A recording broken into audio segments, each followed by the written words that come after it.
Okay, welcome everybody. Thank you for joining us today. This is our very last webinar for the year for the Backbones Women's and SCI Health Talks.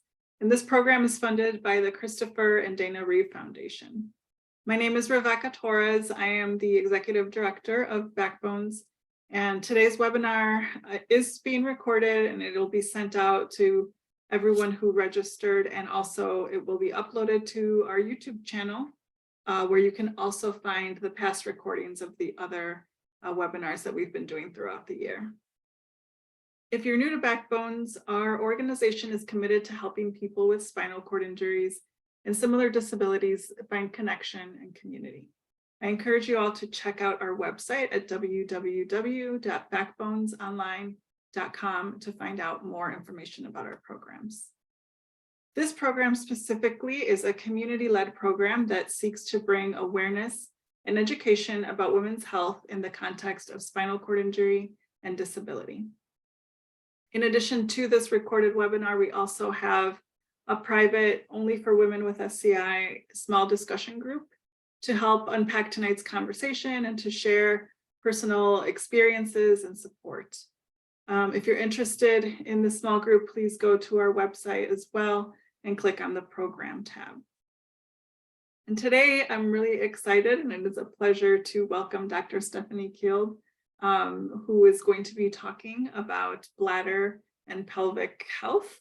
Dr. Kielb specializes in the treatment of urinary symptoms related to spinal cord injury, multiple sclerosis, Parkinson's disease, and other neurologic conditions which affect urination. She has extensive surgical experience in complex reconstructive procedures, including bladder augmentation, mitrofanoff, and monti procedures. She is also on the medical board of the International Organization for Women in Development and has been traveling to Africa twice a year with this organization since 2012. Thank you so much for your time today, Dr. Kielb, and for sharing your experience with our community. This is a subject that is really important to many of us with spinal cord injuries because it really can make an impact, day to day, and just like in our overall health. So I will let you take it away. I know you have a presentation prepared, and then following that, I will jump in with some questions that have been collected from our audience. Great. Well, thank you. Yep. Thank you so much. You.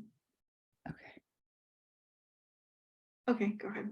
Great. Thank you so much for inviting me to speak. And I'm happy to be here and happy to answer questions. So I'm going to start out just with some basics, just to kind of understand the concepts of why there's issues with lower urinary tract function in a variety of neurogenic diseases, spinal cord injury specifically, and what are the sorts of things that we can do or we can offer to help. Urinary function, lower urinary tract function is so essential, and many patients come to me not knowing what the options are, and there are a lot of things we can do to help. So let me start out. I just need to let me share my screen, Rebecca. It says it. Okay, there you go. Says you should be able to now. Blocking me. Let's try. Okay, there we go. Okay. Let me make it screen. There we go. I'm going to take it you can see that. Yes. Okay, great. So I will get started. Just a couple of disclosures, which aren't really related to this talk. So when I talk about lower urinary tract function, I talk to anyone with a neurologic condition. The things that I always will speak about is sort of what are the priorities in management. And obviously, there are a lot of priorities.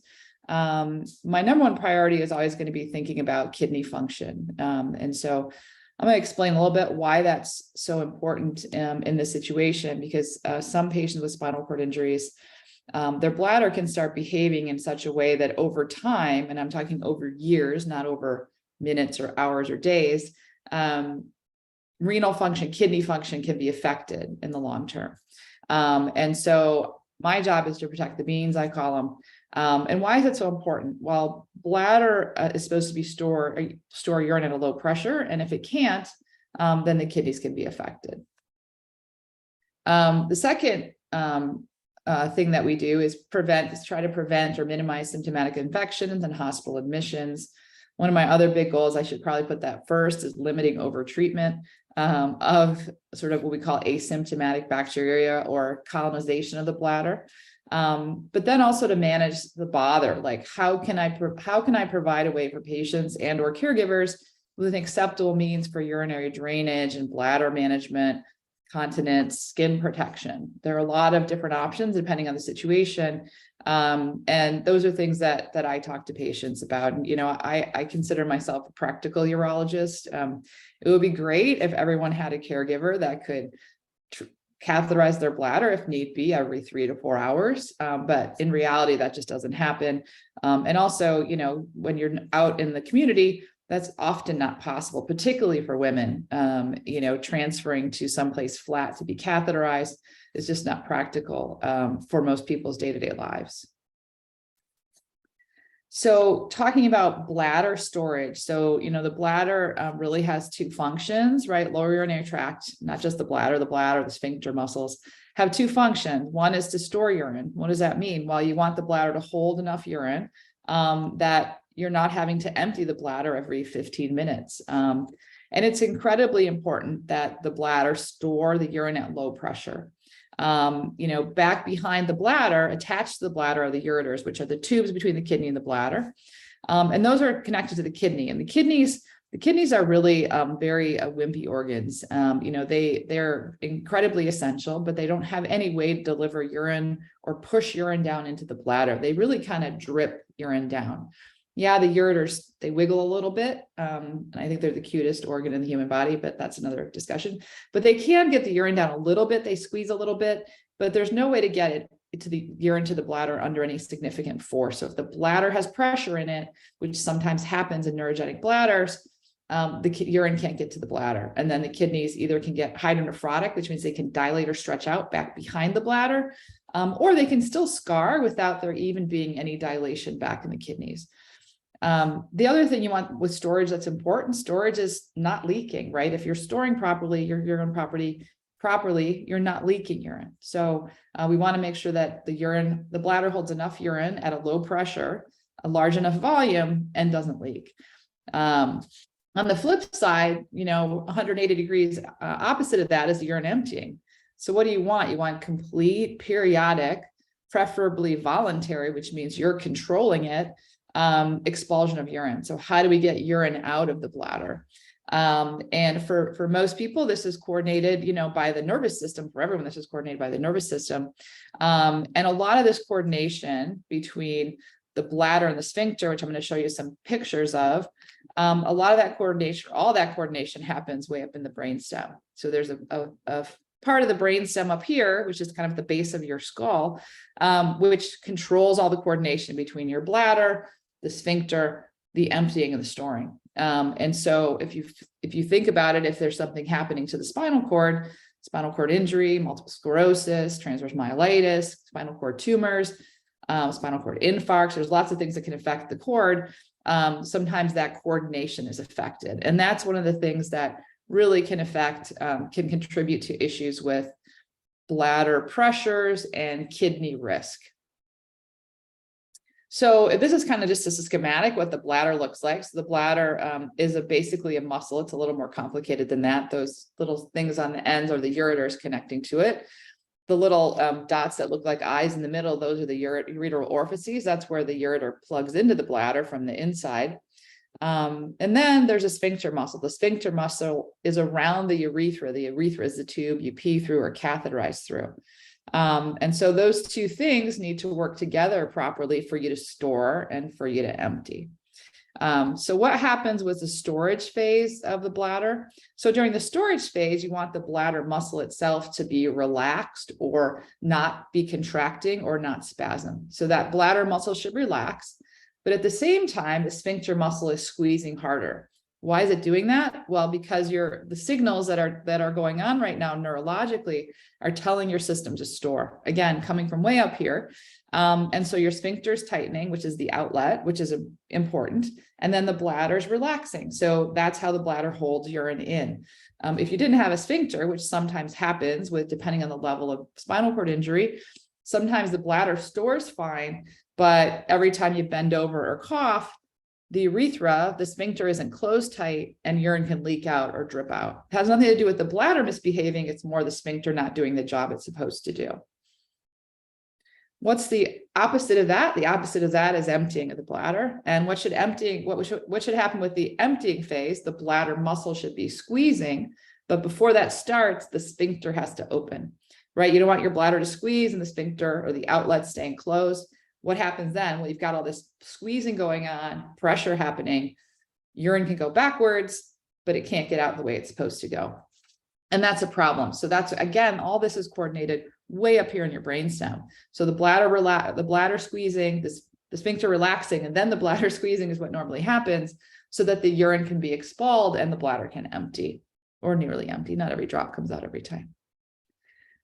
So those are the things that are supposed to happen. And when the cord is involved, sometimes that coordination doesn't work properly, or the storage phase isn't working properly, or the emptying phase isn't emptying properly, or isn't occurring properly, or both of those things could be going on.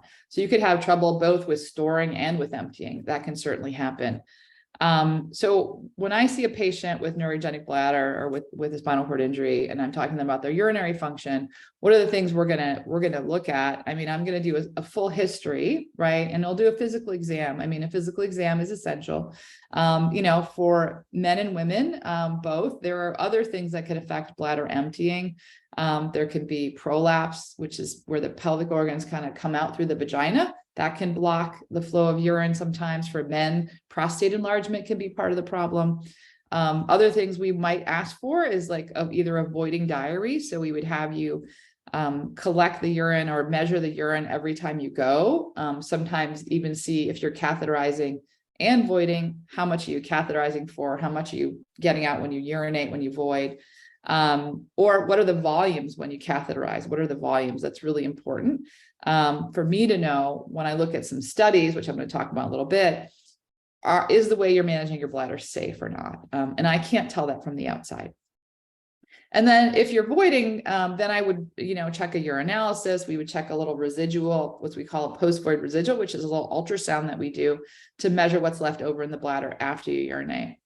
And not all patients need studies of their bladder, but, in my clinic, most patients do, depending on what they have. So most patients with a spinal cord injury should have a urodynamics test at some point. And we'll kind of talk about that as far as timing. That varies certainly depending on the condition and what's going on.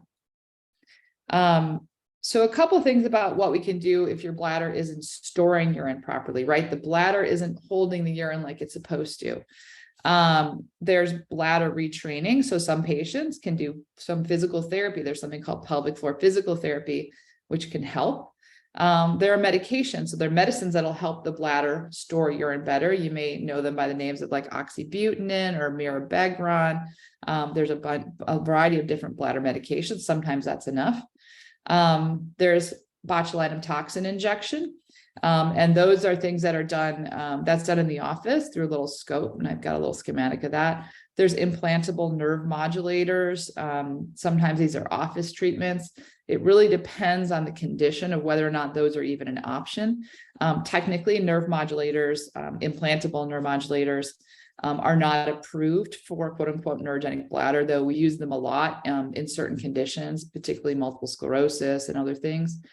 Sometimes indwelling catheters are the reality, either a Foley catheter, which goes through the urethra, or sometimes we put in a suprapubic tube. A suprapubic tube is a tube that goes kind of through the lower abdominal wall directly into the bladder to allow the urine to drain into a bag. And for a lot of patients, sometimes those are more comfortable, but also in a woman, a catheter in the urethra, especially if you lack good sensation there, the catheter in the urethra basically causes like a pressure sore inside the urethra, making that tube bigger and bigger and bigger. And sometimes Unfortunately, people that aren't familiar with the problem will continue to put a larger and larger catheter. And you can imagine that makes the urethra bigger and bigger and bigger. And sometimes by the time patients see me, they're like, I'm leaking around the catheter. It's falling out with the balloon inflated. Why? Because the urethra is so large, or the urethra is completely destroyed or gone, that it's just not going to hold the urine in at all anymore. So we try to avoid indwelling catheters if at all possible. And if a woman wants to manage with an indwelling catheter, a lot of times I will really talk to them seriously about putting in a suprapubic tube to protect that urethra itself, because the urethra can still stay pretty closed and still work and keep the urine in. But putting in a suprapubic tube in someone's urethra that's destroyed doesn't do anything, because the urine's just going to keep leaking out through that open channel. And then there's different surgical options, which I'm going to talk about a little bit, that can help the bladder store urine better. There's diversions, there's augmentations and things, which we can talk about. So what about emptying problems? So, right, that's the storage part. What about emptying problems? Well, if people have enough control that they can participate in some physical therapy, sometimes that can be helpful. We can help people relax their sphincters and get their bladder empty. There are medications that'll relax the sphincter. So there's something called an alpha blocker. You may know it by the names are tamsulosin, alfuzosin. There's medications like that. That might, for patients that are just having some difficulty emptying from a little bit of dyssynergia or a little bit of problem with their sphincter, relaxing at the right time, sometimes that can really help. For many patients, the gold standard for emptying problems is going to be intermittent catheterization. And that's really a safe way to manage the bladder. It's not dangerous. A lot of people ask, well, how long can I do that for? And I like to tell them, there's patients that I take care of that have congenital things that they're born with that prevent them from being able to empty their bladder at all. And they're catheterized starting at birth. And those patients will catheterize their entire lives. So in and of itself, catheterization is not dangerous. It certainly does increase the risk of symptomatic urine infections. But it is something that can be safely done and safely done for many, many years. And then surgical options, really not just diversions, but different ways to catheterize yourself, which I'm going to show some pictures about that. So these are the different medications to help with storage. There's medications like anticholinergics, which oxybutynin, tolterodine, there's a whole about 7 or 8 of them. There's a patch. What are the side effects of anticholinergic medications? The big ones, dry mouth and constipation. But they can have cognitive or effects up in the brain. So sometimes confusion, they can cause dry eyes. There's increasing data, mainly from Europe, where you have large populations of patients that you can more easily study than in the disjointed US healthcare system. There's increasing evidence that longer term exposure to those medications, not just bladder medications, but other medications with anticholinergic side effects, can increase the risk of dementia later in life. It's a slight increase. It's not this like everyone that takes these is going to happen, but it's something we're really cognizant of. The things that we really think about, because if I'm talking to a 25-year-old person, that's a long time to be on those medications. The newer medications to help with storage are these things called beta agonists. Side effects for one of them, for mirabegron, there's a newer one called vibegron. Mirabegron can cause nasal congestion or stuffy nose, and you do have to monitor the blood pressure. It can cause increases in blood pressure in patients that typically already have high blood pressure issues, which is usually not most spinal cord patients. The vibegron doesn't have those blood pressure concerns either. Those are both once a day medications, and most of the anticholinergics are available in a once a day formulation, though not all insurances cover all these medications, and those are the hoops we jump through in clinic all the time. So what I said earlier is that for a lot of patients with spinal cord injury, that I'm going to recommend a urodynamics test. So what's a urodynamics test? Well, a urodynamics test is really a pressure test of the bladder. We can measure both bladder function and assess sphincter function at the same time. So there's a catheter that's put into the bladder. It has little pressure sensors on it, one at the inside the bladder, one that's at the urethra or at the sphincter. And we slowly fill up the bladder, and I measure the pressure as the bladder goes from empty to full. Typically in my office, we also monitor with fluoroscopy. So we do X-ray because we fill the bladder with some contrast or a dye that we can see on X-ray. Why is that important? Well, it's important because sometimes the sphincter measurements with the pressure sensor aren't in the right exact place, or it moves or it gets pushed out. Also, it helps me better define the anatomy of the bladder. It helps me see if there's reflux going up into the ureters. It helps me see if there's outpouchings or diverticula, they're called, on the coming off of the bladder. All those things affect the bladder pressure measurements, but also tell me a lot about what's going on as far as the bladder is concerned. So we measure the pressure. We want to see how much it changes from full to empty, but I also am looking to see, are there little spasms of the bladder as the bladder's filling up? That's not supposed to happen, and that can cause leakage. And then there will be a what we call a voiding phase, where we have the patient, if they're able to urinate, try to urinate. Before that, I also have people cough and strain, or sometimes mimic transferring, to see if they leak with that sort of pressure increase. That kind of helps me assess too the sphincter function, right? If you lift up and the urine leaks out through the bladder, through the urethra, that means that sphincter isn't closed tightly. In certain level of spinal cord injuries, that's a lot more common than others. And then we see how well you empty, if the patient's able to empty, how well do they empty their bladder. The test is done in the office. You don't need to be knocked out for it. In fact, it's an interactive test, so we don't want you knocked out for it. And I do that test with my nurse. I'm in the room in and out some, because I'm usually running around doing other things too. But I'm in there interpreting the test during the study. I think that's essential to really know what's going on with the patient. And I really try to reproduce the patient's symptoms. So if I don't reproduce what the symptoms that you have, the study may not help me. Sometimes the study gives us sort of false readings too, and those are the things that I have to know how to interpret.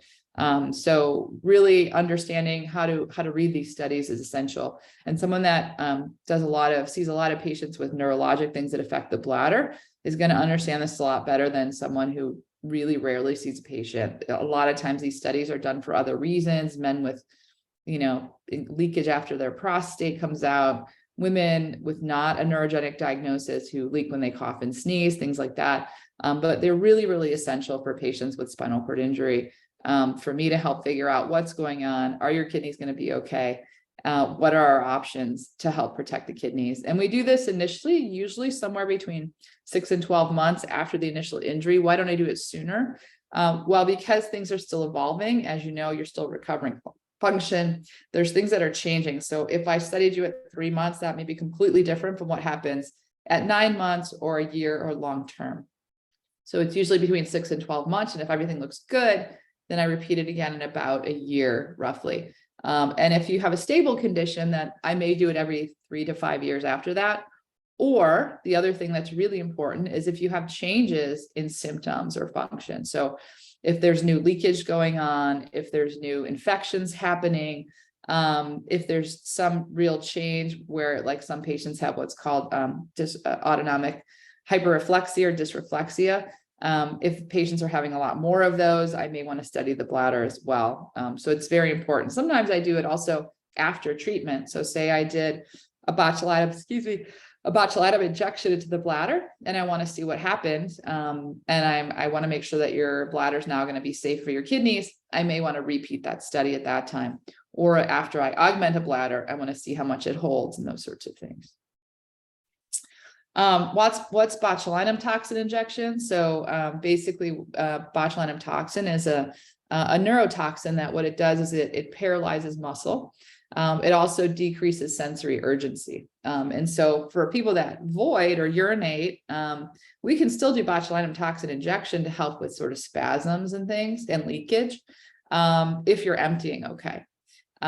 For patients that catheterize, I can sort of max out the dosing of the botulinum toxin and to really help the bladder store better.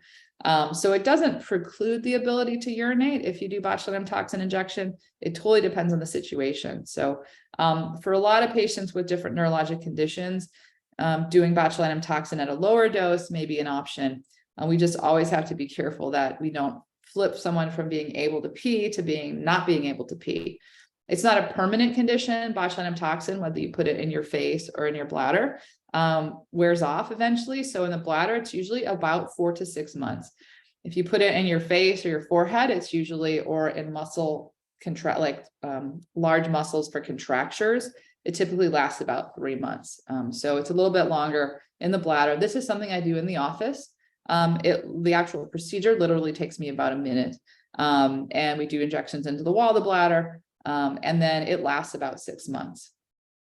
It's about equivalent to being catheterized. It's generally pretty, it's a pretty minimally invasive procedure. Doesn't take very long. We do put some lidocaine in the bladder first to kind of numb it and let it sit for about 15 minutes. And then I do the injection in the office. So what are the surgical options? Like I said, there are indwelling catheters. I don't have a picture of a suprapubic tube. I apologize. I should have put one in here. But there is the option of an augmentation cystoplasty with a catheterizable stoma or urinary diversion. A urinary diversion is where we basically remove the bladder and take the kidney tubes, as you can see there marked as ureters, and we sew them into a piece of intestine. Now we separate that intestine from the rest of the intestine, which means I have to put the other parts of the intestine back together. And then you bring it up to the skin. And that picture on the left there is basically what a urinary diversion looks like, or also called a urostomy. It's kind of the urinary equivalent of a colostomy. So instead of draining poop, it drains pee. And the bag on the bottom there, it can be under your shirt. You empty it with a little spout. There's a larger bag you connect to it at nighttime. The other option for people that are having trouble both with kind of storage, like the bladder's not holding enough, but it's very difficult for them to empty or catheterize themselves, is an augmentation. We call an augmentation cystoplasty, where we actually take a big patch of intestine and we sew it onto the bladder to make it larger. That also increases the capacity or how much the bladder holds. It usually prevents spasms of the bladder, though not in everybody.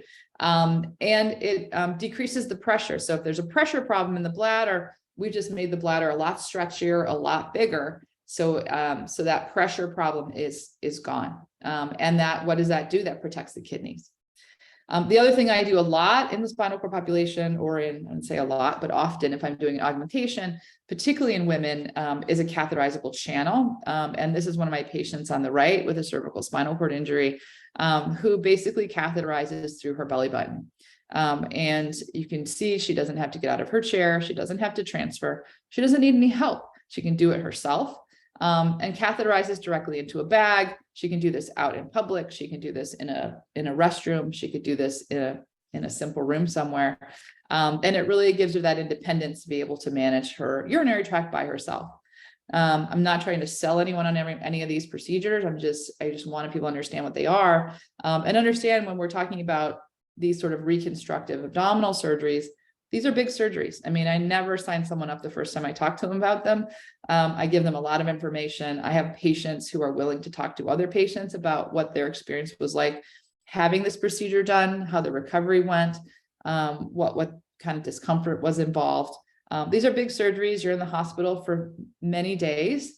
And usually bring people in ahead of time to do some bowel prep and things. But once it's healed and you go home with catheters, there's a recovery process.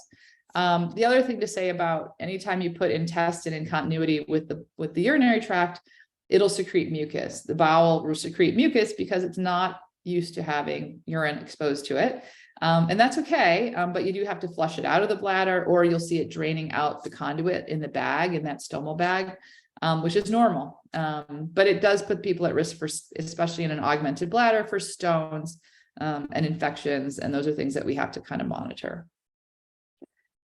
So that's my whole kind of presentation. I think I didn't put any slides in here about urinary infections. I think we're going to talk about that a little bit. So I may save that for the questions session. But, incontinence or infections are, in my opinion, massively overtreated.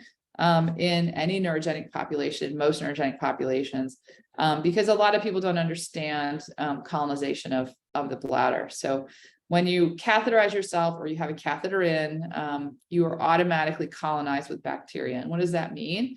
It means bacteria will be living in your bladder.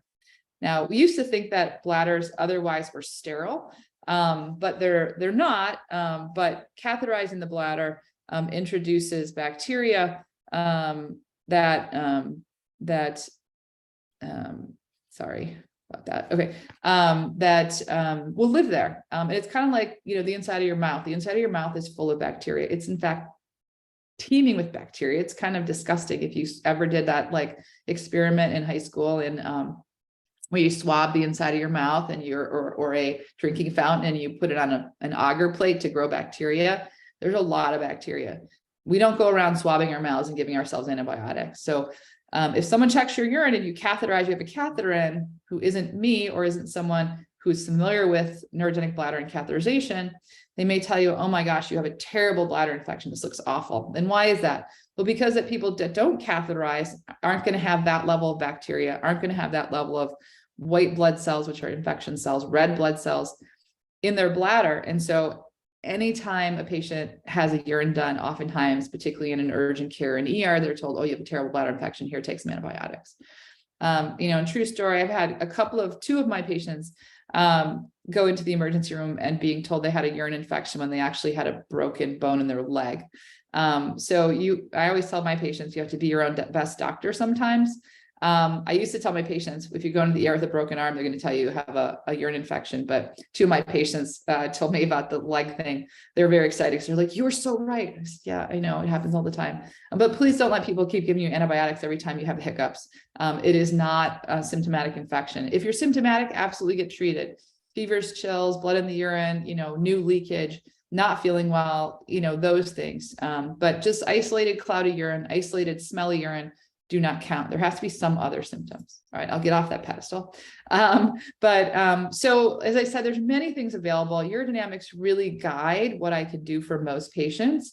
Those are the things that, you need to be aware of. You need to find a neurourologist that's familiar, can do these studies and can really tell you what the options are to help you manage, to protect your kidneys, to help minimize infections and overtreatment. Give you a safe and acceptable way to manage your urinary tract. All right, so I will stop sharing. I hope that was helpful. I hope that was useful. And I'm happy to take any questions. This was great. Thank you. A lot of really useful information. I think looking at all of this, many years after my injury too, like there's a lot of things that you forget or that are new or that were just never explained. And so it's nice to have that summary of everything. Thank you. We do have questions, and I think there's a lot, so I think I'm just gonna condense some of them if they're in the general vicinity. But I think one of them is talking about proper stoma care and other alternatives. And you talked a little bit about flushing. Are there other things that someone who has a stoma or mitrofanoff should be doing to take care of that? Yeah, so we're talking about like a catheterizable stoma. So we call them mitrofanoff or a monti, or just the names for them. There's really not much that you need to do, honestly. I mean, once the surgery is completed, the catheter stays in the channel for about 3 weeks or so after surgery. And then I usually bring people back to the office. We take the catheter out. I check the bladder to make sure it's healed. And then we try to catheterize the channel. And as long as the channel catheterizes easily, there's not a whole lot that needs to be done to help manage it. Some people over years will start getting sort of narrowing right at the skin level, just from, repeated catheterization causes little tiny trauma, little tiny scars, not that anyone's doing anything wrong. And sometimes it gets very narrowed and tight and difficult to catheterize. So, we don't want to revise a stoma unless we absolutely have to, because it's like starting over again. Usually you have to take a new piece of bowel to make it. So there's tricks that can be done. One, we can give you some steroid cream to put on the channel to soften the scar. Sometimes that helps. We can change the size of catheter. So sometimes people are catheterizing with like a 16 French catheter. We may change to a 14 or a 12. Now, the difference between what a French is a measure of the diameter of a tube. And 1 French is 1/3 of a millimeter. So if you go from 16 French to 14 French, you're really going down by 2/3 of a millimeter.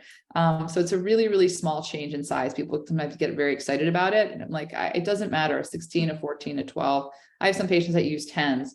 As long as you can get the catheter in and drain your bladder, it's fine. It's going to be slower with the smaller tube.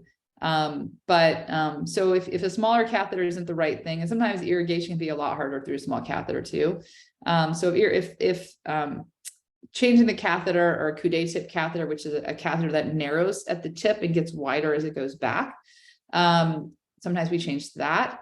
If that still doesn't work, we'll give people some steroid cream. The final thing we do is, like, some patients I will have them put in what's called an L stent, which is just basically taking a regular catheter and making it a little shorter and tying it in a knot and putting that into the opening, like overnight or between catheterization. Why do you tie it in a knot? Just so the pee doesn't leak out it. But that just tents that space open so that it doesn't have time to narrow down when there's not a catheter in it. And it doesn't go all the way into the bladder, it just goes across that narrow part at the top. And for a lot of patients, that really prevents the catheter from having problems when they're trying to actually catheterize it. So those are some of the things, but there's really not a whole lot. You can wash it with soap and water. It's basically the skin kind of grows around and into that channel. So there's not a whole lot of maintenance that needs to be done. If you're talking about an incontinent stoma, so like that picture on the left from before, the urostomy, the ileal conduit, or that bag, those stomas have wafers that will attach to the skin. So they stick onto the skin and then that bag snaps onto it, or sometimes it's all one piece.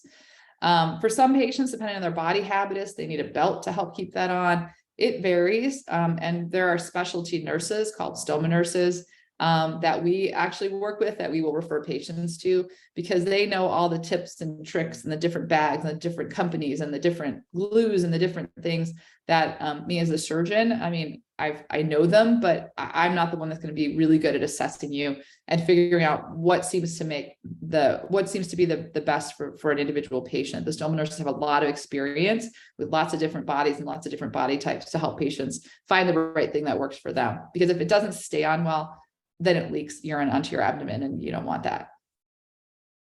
Okay. I had one question from that picture of the stoma. Does that then bypass the bladder? Right. So if you have a bag, yes, the ureters are cut off from the bladder and sewn into that piece of intestine. So the bladder is typically removed.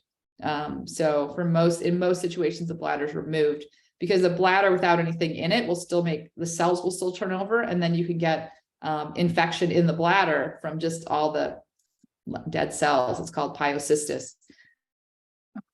About 50% of people who don't have the urine going in the bladder anymore, like that, can get pyocystis. So most of the time we take it out, or mostly take it out, so that doesn't happen. Okay. Yeah, I didn't know that.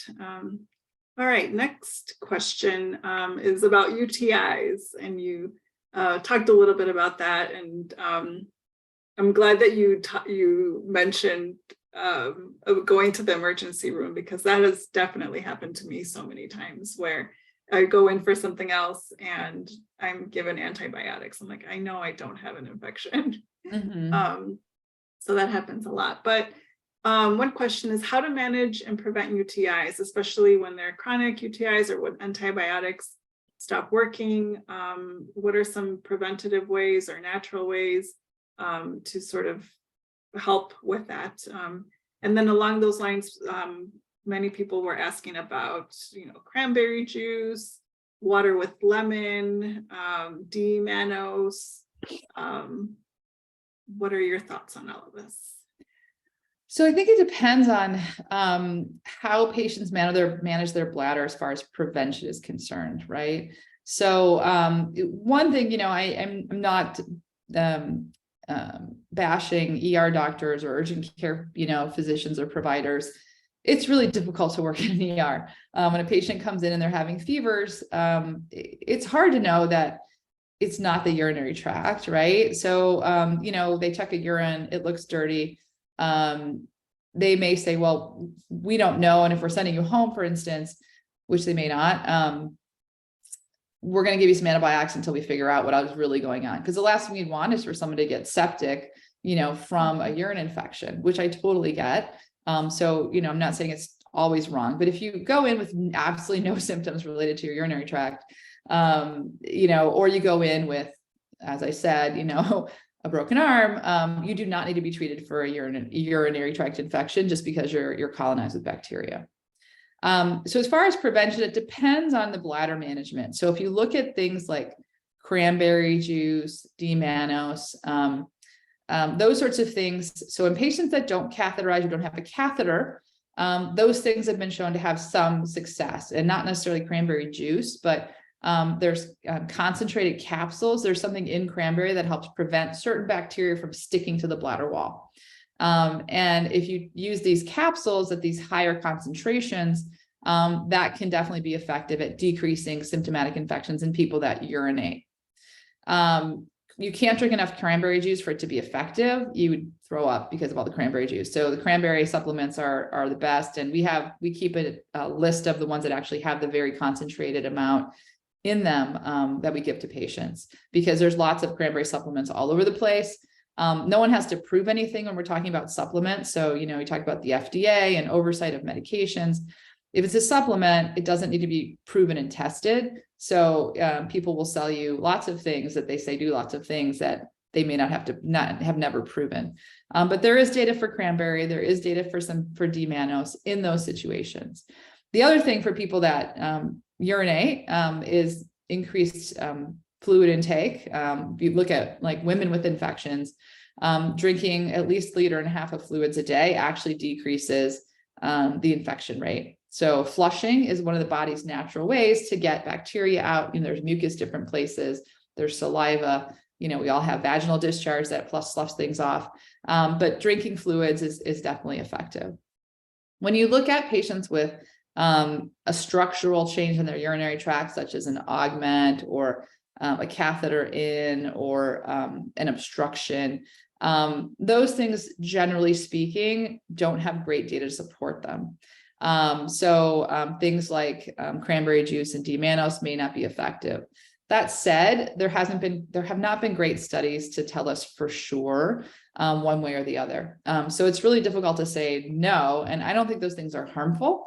And I think that, if those things seem to be helping, there's nothing wrong with taking them, honestly.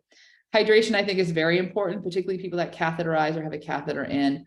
Again, because of the colonization of the bacteria, some of those bacteria actually promote stone formation. And so one of the things that also promotes stone formation is concentrated urine or dehydration. So a lot of hydration, flushing out the bladder a lot, can be really helpful. Other things, if you look at patients with augmentations, like if someone that has a catheterizable channel and augment, we know in augmentations in children with spina bifida or adults with spina bifida, irrigation of that mucus out really decreases symptomatic infection and also decreases the rate of stones in the bladder. And we don't mean just flushing in, a little one syringe full. I mean, you have to put in a larger volume into the bladder, like 200 milliliters, and draw it back out so that you can stir up the mucus and the little crystals and get them out before they form stones. The other thing that we do sometimes, and we're actually studying this right now, is gentamicin instillations into the bladder. So there's an antibiotic called gentamicin. This is completely off-label use, where you can dissolve it in some fluid, and then you inject it into the bladder after you catheterize. So you squirt it just in through your regular catheter. What that does is suppresses the growth of bacteria that's in your bladder until the next time you empty it. So that antibiotic stays in your bladder. The good part about that is that, you talked about someone asking about resistance, or antibiotics aren't effective anymore. Antibiotics do what they do. What happens is the bacteria in your system become resistant. You don't become resistant. The bacteria become resistant. The bacteria will lose that ability to be resistant if you stop showing them antibiotics. So it's a survival advantage for the bacteria in your system. But if you stop taking antibiotics, those bacteria will not need that survival advantage. So that won't persist, or it won't persist at those levels. So that's another problem with getting overtreated for antibiotics. Yeah, it's not that the antibiotics don't work for you anymore. They breed the resistant bacteria in your own system. And then when you get a symptomatic infection, it's with a resistant bug, and then you need IV antibiotics and things. So limiting oral exposure or systemic exposure to antibiotics is very, very important for preventing that resistance from showing up. That's why we sometimes use the gentamicin, because the gentamicin doesn't go in your gut, so it doesn't go through your bloodstream. It only sits in your bladder and drains back out. It's an IV only antibiotic, so it doesn't get absorbed by the bladder. There's been studies showing that. And it just is sort of almost like an antibiotic rinse, if you want to think about it that way. So it's safer for you, for your own bacteria management in your gut. And it also helps prevent you from developing resistance. And we use it as a prevention for people that are having recurrent issues, or sometimes people use it as a treatment. When they have symptoms, they'll increase how much they use to kind of clear things out. I always also recommend people start drinking a lot more fluids, because flushing bacteria out is one of the body's natural defense mechanisms. I'm really glad that you talked about that, because that was actually one of the questions, the gentamicin. And I was like, I've never heard of that. So yeah, that was one of the questions. Thank you.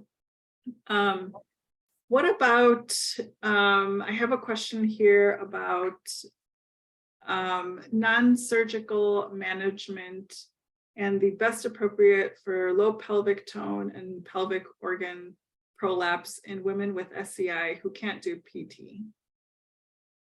Yeah, so I mean, even women without spinal cord injury that have pelvic organ prolapse, physical therapy doesn't make the prolapse go away. So what prolapse is like a hernia through the vagina. So, the vaginal walls don't really have a lot of strength to them. The organs behind them, though, have to be supported from the inside. So things like having a baby, having your uterus out, chronic straining and lifting, coughing, transferring, straining for bowel movements can put more pressure on the support of those structures. So, the vagina is kind of shaped like a tube. Behind your top wall is your bladder. Up at the apex, or the very top of the sort of the tube, is the uterus and the cervix, which is really the main support of the whole system. And then behind the back wall is your rectum. There's also your intestine back here, your inside your abdomen. So any of those things can bulge into the vaginal space. It depends on what's bulging. It depends on how symptomatic it is. So for a lot of women, like pretty much every woman that's had a baby will have some degree of prolapse if you examine them. So what does that mean? There might be a little bit of a bulge from their bladder. It's not symptomatic. It's not dangerous. It doesn't cause any problems. We don't do anything about it. When it becomes a bigger problem is when the bulge is coming sort of outside of the vaginal opening. That's usually when women become symptomatic with it. And so what does symptomatic mean? They feel this pressure. It's very heavy. They can't empty their bladder well. They'll have bleeding because their cervix or their vaginal walls rubbing on their clothing, and that's not where those things are supposed to be on the outside. They're supposed to be on the inside. So non-surgical options, when you talk about physical therapy in women has been shown to sort of decrease symptoms related to prolapse, but it doesn't really necessarily cure the prolapse. Because it's really like a hernia. So it's a weakening of the support, and you can strengthen it some, you can prevent it from getting worse esse, and you can help your symptoms, but you're not going to make it necessarily go away. Other than surgical options, there are these things called pessaries. A pessary is like a ring or a dish that goes inside the vagina, which is like a support on the inside. So it kind of sits inside sort of the vagina, sort of anchored on kind of some of the bony structures and the muscles in the area. And that prevents the bulge from sliding out. Those are things we fit in the office. They have to be taken out and changed and checked regularly, not changed, but checked. They have to be cleaned. The minimum is once every 3 months. But for patients that don't have great sensation there, I'm more cautious, and we would, my nurse manages those. And that would be like more frequently. That would depend on the patient and the situation. But that would be another way to manage prolapse, is something called a pessary. And then there are surgical options. There are pretty minimally invasive surgical options, either through the vagina or laparoscopically through the abdomen, which is the more common way that I do it, to pull everything back up and tack it up and secure it so it doesn't fall back down.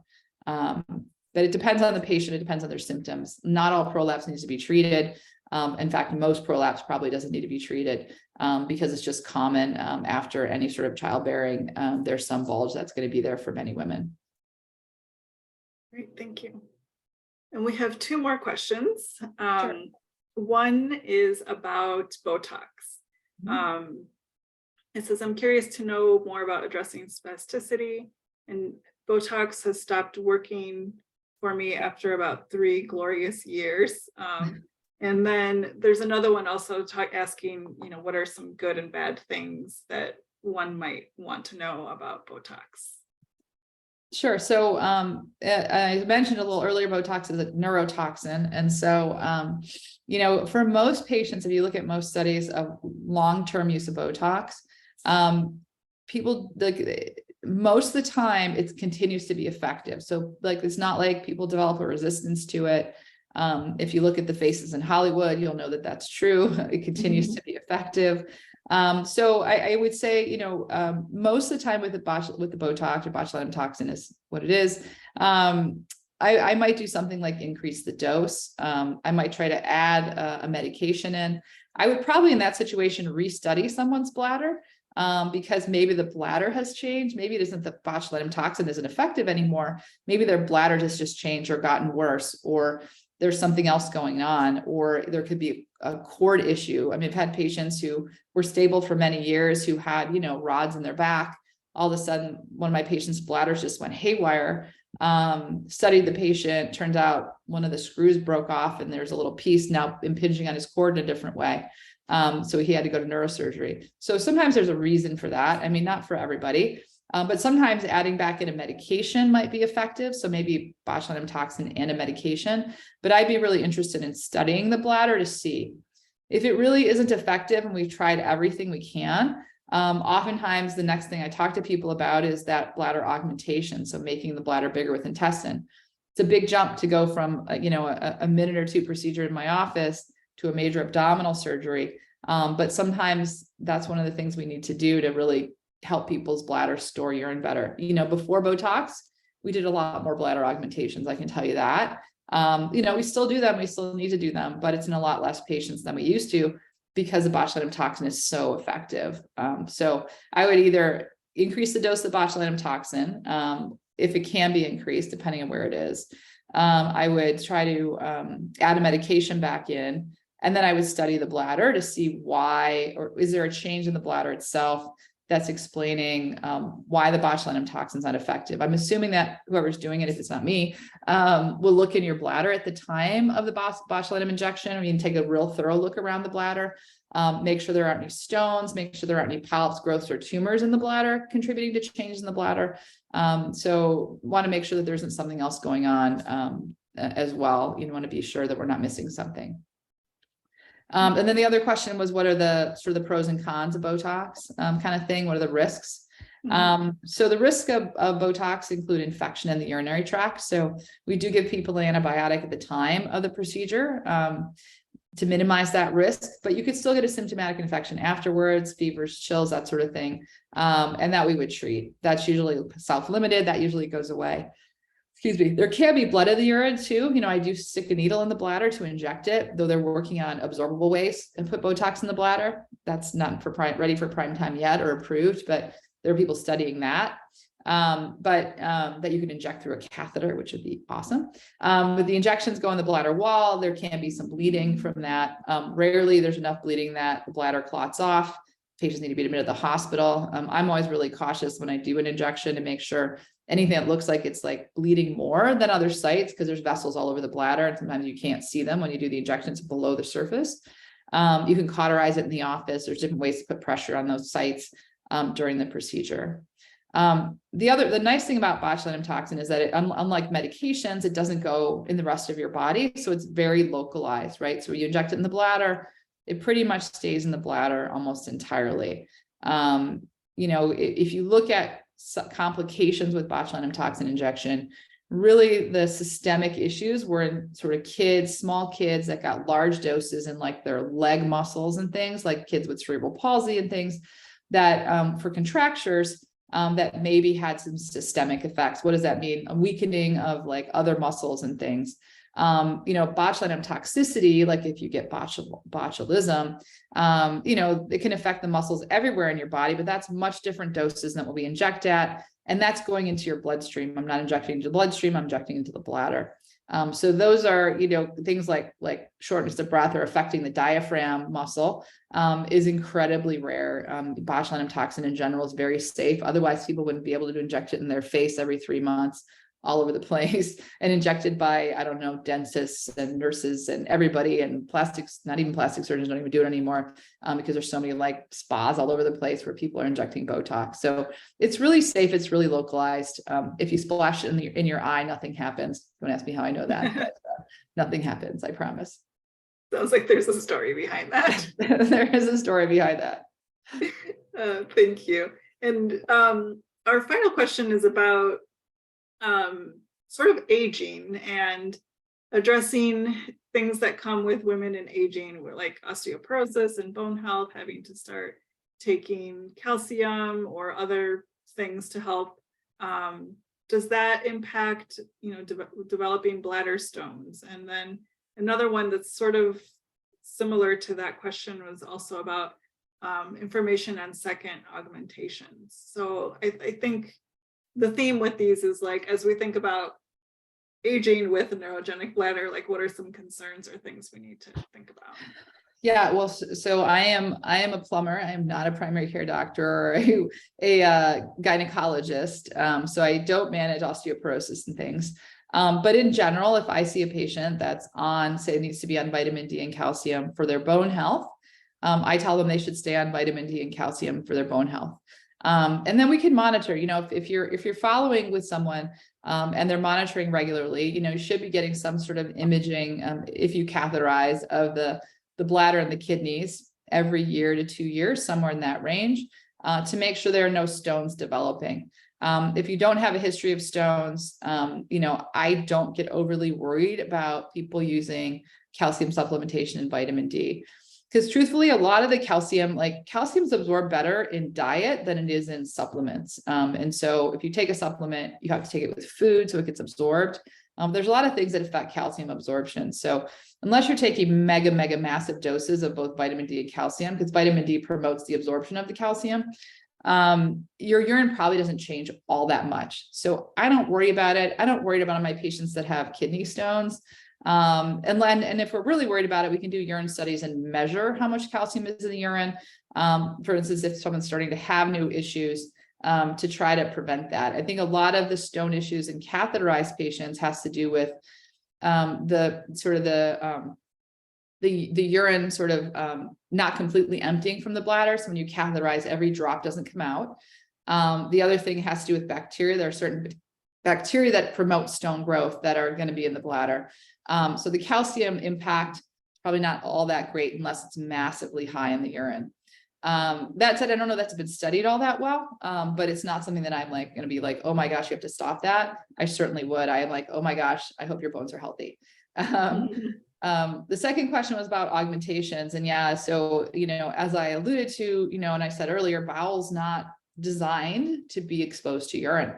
And so bowel over time can become stiffer and less stretchy and may not last forever either as a conduit, an incontinent or a draining stoma to a bag, or a catheterizable stoma with an augment. The augment itself can become stiff and can become a poorly compliant, a high pressure bladder when then people start having infections and leakage or kidney issues.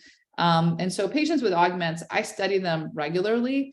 And, in my practice, I would say at least half of the patients that I do procedures on are redo procedures because the piece of bowel has it's given you 20 good years. That's all it's got to give. And typically what we do is we go in and re-augment. I don't remove everything that's there. If someone has a working channel, I do everything in my power to preserve that, and usually can. And we just take a new piece of intestine, open up what's there, and put another big, huge patch on it.